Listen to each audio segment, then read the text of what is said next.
पूरी दिल्ली यहाँ पे परेशान है और जो दिल्ली का मालिक है वो जहाँ पंजाब में जाके वहाँ प्रचार कर रहा है। अरे भाई यहाँ पहले दिल्ली को तो संभाल ले, ना थर्ड वेव आने वाली है दिल्ली में, उसकी तैयारी की करने की बजाय अपने वहाँ पंजाब में प्रचार प्रसार कर रहे हैं। मैं मनीष सिसोदिया जी से पूछना चाहता हूँ, दिल्ली का युवा कब तक ठगा जाएगा? चाहे वो फ्री वाईफाई को लेकर हो, चाहे वो वैक्सीनेशन को लेकर हो, चाहे वो यूनिवर्सिटी को लेकर हो, दिल्ली का युवा चुप नहीं बैठे रहेगा। और इसी को लेकर आज हमने मनीष सिसोदिया की गाड़ी रखी। मनीष सिसोदिया एक बने बनाए स्कूल में, जो कितने सालों से स्कूल बना हुआ है, वहाँ पे सिर्फ एक 20 कमरों का उद्घाटन करने आ रहा है। क्या हम पागल है क्या? जोकर दिख रहे थे हम अपनी परेशानी लेके आए थे आपके पास। और दिल्ली की जनता आपसे सवाल पूछने का अधिकार सकती है और ये आपका हक है कि आप उनसे मिले, दिल्ली की जनता की परेशानी सुने। पानी की जगह कोल्ड ड्रिंक आती है, टूटी में पानी नहीं आता, कोका कोला आती है जिसको कोई नहीं पी सकता।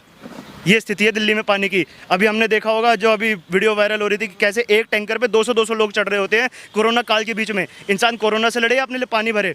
जगह जगह आपने होर्डिंग पे पैसा बर्बाद कर दिया। आप कहते हो हमारे पास, दिल्ली सरकार के पास पैसा नहीं है। आपने कौन सा नया स्कूल खोल दिया? आपने कौन सा नया कॉलेज खोल दिया? आपने कौन सा नया अस्पताल खोल दिया? आपके पास विशेष समुदाय के लोगों को सैलरी देने के लिए तो बहुत पैसा है, रोहिंग्याओं को पैसा देने के लिए तो बहुत पैसा है आपके पास।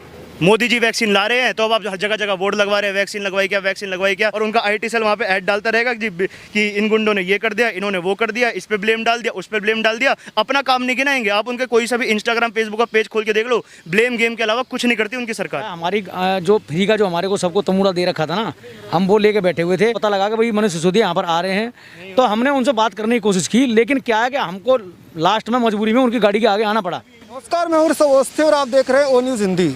आज हमारे साथ कुछ युवा जुड़े हुए हैं जिन्होंने दिल्ली के शिक्षा मंत्री मनोज सिसोदिया की गाड़ी रोकने की हिम्मत की है और उनको लगातार इसको लेकर परेशान भी किया गया। सर, अपना नाम बता दीजिए सबसे पहले। मेरा नाम अश्विनी शर्मा है। आपने आज मनीष सिसोदिया की गाड़ी रोकने की, जो कई लोग हैं ऐसी कोशिश करते हैं कि हिम्मत आपने दिखाई, क्या का बड़ा कारण क्या था कि मनीष सिसोदिया को आपको आज गाड़ी रोकनी पड़ी? वो हमें कोई शौक नहीं था कि मुख्यमंत्री गाड़ी रोकने का। जब जनता परेशान हो जाती है, जब उसके आसपास का कोई विकल्प नहीं रहता, उसके बाद हमने इस चीज़ को रहा है। क्योंकि आजकल का युवा इतना ज़्यादा परेशान हो गया, इन्होंने सिर्फ और सिर्फ फ्री की राजनीति करके युवाओं को सिर्फ ठगाया। इन्होंने हमसे कहा कि हम 20 यूनिवर्सिटी युवाओं के लिए खोल के देंगे, 500 स्कूल, नए स्कूल उन्होंने बोला, नई बिल्डिंग की इन्होंने खोल के देंगे। लेकिन आज वही मनीष सिसोदिया एक बने बनाए स्कूल में, जो कितने सालों से स्कूल बना हुआ है, वहाँ पे सिर्फ एक 20 कमरों का उद्घाटन करने आ रहा है। 20 कमरों के लिए? अरे मनीष सिसोदिया, आप दिल्ली के उप मुख्यमंत्री हो, आप सिर्फ 20 कमरे का उद्घाटन करने के लिए आप क्या दिखाना चाहते हो? आज इसी को लेकर एक आक्रोश था। ककरोला में पिछले कई दिनों से पानी नहीं आ रहा, वहाँ का विधायक गायब है, वहाँ का प्रशासन गायब है। वो चीज़ उनको दिख नहीं रही। जो चीज़ उन्होंने फ्री पानी की बात करते हैं, फ्री बिजली की बात करते हैं, जिसके लिए उन्होंने वोट बैंक अपना तैयार किया है, उसको लेकर उनकी कोई चिंता नहीं है। लेकिन जो गलत चीज़ें हैं, जो उन्होंने कुछ करी नहीं ज़िंदगी में आज तक, सिर्फ उनको लेकर सिर्फ उद्घाटन करने का काम, प्रचार करने का काम सिर्फ उन्होंने किया है।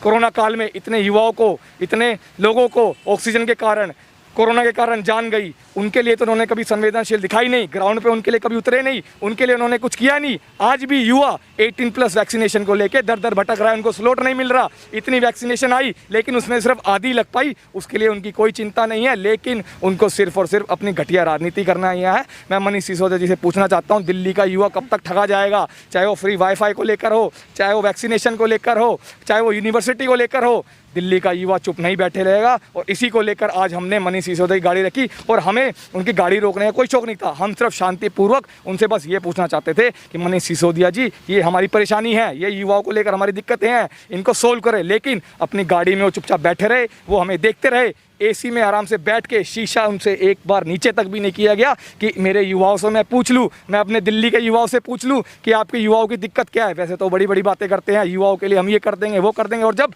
दिल्ली का युवा खुद उनके पास चल के उनसे पूछना चाह रहा है उनको अपनी समस्या, उन्होंने पूछा नहीं आपसे कि मतलब आपकी सवाल क्या है? उन्होंने अपनी गाड़ी का शीशे तक नीचे नहीं किया, सिर्फ बैठ के सिर्फ हमारी तरफ देखते रहे और हंसते रहे कि हम पागल है क्या? जोकर दिख रहे थे हम अपनी परेशानी लेके आए थे आपके पास। और ये आपका हक बनता है, दिल्ली की जनता आपसे सवाल पूछने का अधिकार सकती है और ये आपका हक है कि आप उनसे मिले, दिल्ली की जनता की परेशानी सुने।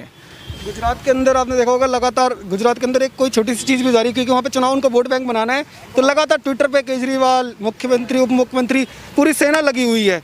तो दिल्ली के युवाओं की आज बात ना सुनने के पीछे बड़ा कारण क्या मानो? बड़ा कारण यही है, उनको सिर्फ अपना वोट बैंक दिखाई दे रहा है। एक बात बताओ, पूरी दिल्ली यहाँ पे परेशान है और जो दिल्ली का मालिक है वो पंजाब में जाके वहाँ प्रचार कर रहा है। अरे भाई यहाँ पहले दिल्ली को तो संभाल ले। फ्री देने की बात कर रहे हैं, फ्री कुछ नहीं है।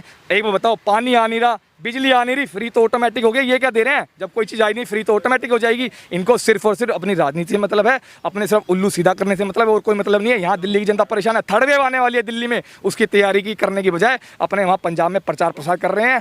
सिर्फ हमारी युवाओं की एक यही मांग है कि जो आपने कहा वो करा नहीं, और हम सब इसके पीछे, जब तक हमारी मांगें पूरी नहीं होंगी हम इसको आगे तक इसको लेके जाएंगे।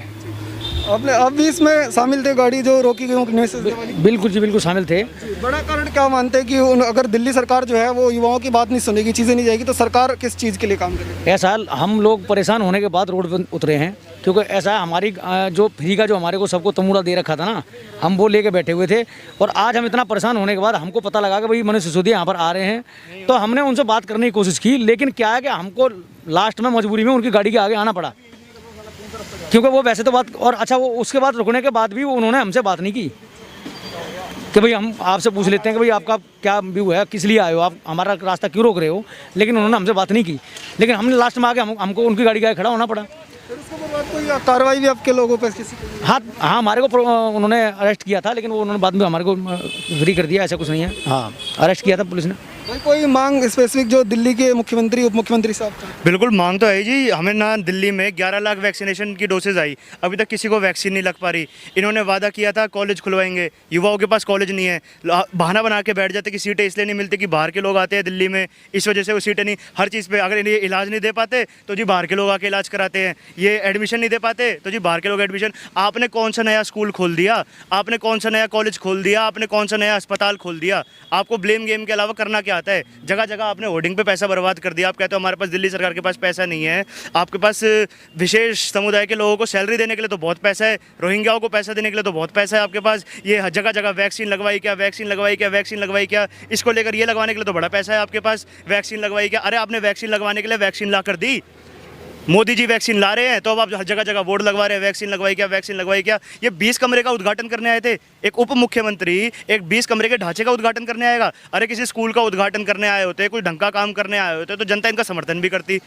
ऐसे कामों के लिए उप मुख्यमंत्री आ रहे हैं, पैसा बर्बाद कर रहे हैं जनता का। हम सवाल पूछने जा रहे तो हमें अरेस्ट कर लिया जाता है, हमारे खिलाफ कंप्लेंट कराई जाती है, ईमेल करा जाता है जी पुलिस वालों को कि इनको वो क्या बोलते हैं, इनको अरेस्ट करो।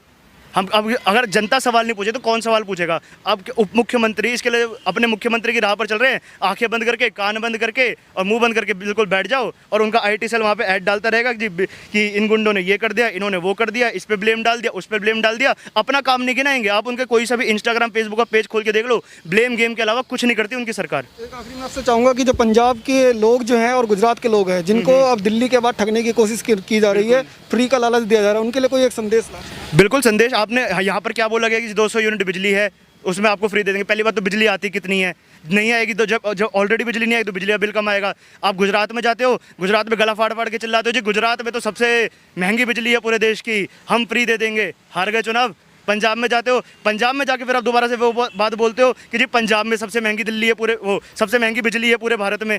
आप पहले डिसाइड कर लो, सबसे महंगी बिजली यूपी में है, गुजरात में है, पंजाब, जहाँ जहाँ आपकी सरकार रही है वहाँ जाके आपकी एक बाजी, यहाँ सबसे महंगी बिजली है, यहाँ हम फ्री में दे देंगे। इन्होंने बोल दिया कि इनके बोलते कि 300 यूनिट तक जितना भी है वो सरकार लेगी। राघव चड्डा जाके वहाँ पे कुछ और बोल देता है कि जो 300 यूनिट से ऊपर है वो सरकार नहीं देगी। पहले आप अपना आपस में डिसाइड कर लो कि आपका वहाँ पे मैनिफेस्टो क्या है, कितने की बिजली आप दोगे, कितने की नहीं दोगे। ये जुमला है और कुछ नहीं है इन सरकार का। दिल्ली में पानी की मैं अपने क्षेत्र का ही बता देता हूँ, मटियाला का, जैन कॉलोनी का बता देता हूँ मैं आपको। वहाँ पर पानी की जगह कोल्ड ड्रिंक आती है, टूटी में पानी नहीं आता, कोका कोला आती है जिसको कोई नहीं पी सकता। ये स्थिति है दिल्ली में पानी की। अभी हमने देखा होगा, जो अभी वीडियो वायरल हो रही थी कि कैसे एक टैंकर पे 200-200 लोग चढ़ रहे होते हैं कोरोना काल के बीच में। इंसान कोरोना से लड़े, अपने लिए पानी भरे। हमारे यहाँ सहयोग विहार एरिया पड़ता है, गुलाब सिंह जी के अंडर में, रमेश मटियाला वहाँ के निगम पार्षद हैं। पानी की स्थिति, टैंकर तक नहीं आते और लोगों के पास रोजगार नहीं है कोरोना में। ऐसे में उन्हें टैंकर की जगह वो क्या, टैंकर नहीं आ रहा, पानी नहीं आ रहा, बोतलें खरीद के लानी पड़ रही है। आम आदमी कब तक खरीदेगा जी पानी? आपको टैक्स भी दे और पानी भी खरीदे, फिर आपको बिठा किस लिए रखा है? तो ये हमारे साथ कुछ युवा थे जिन्होंने अपनी समस्याओं के बारे में बताया। साथ ही साथ दिल्ली की जो सरकार है वो जिस तरीके से जुमलेबाजी कर रही है और लगातार छोटे छोटे मुद्दों को भी बड़े स्तर पर उठा करके सिर्फ और सिर्फ केंद्र सरकार को निशाना बनाने की कोशिश कर रही है, उससे ज़्यादा कुछ होने वाला है नहीं। दिल्ली सरकार की जो असलियत है वो लोगों के सामने आ चुकी है। आप देखते रहिए ओ न्यूज़। धन्यवाद, जय हिंद।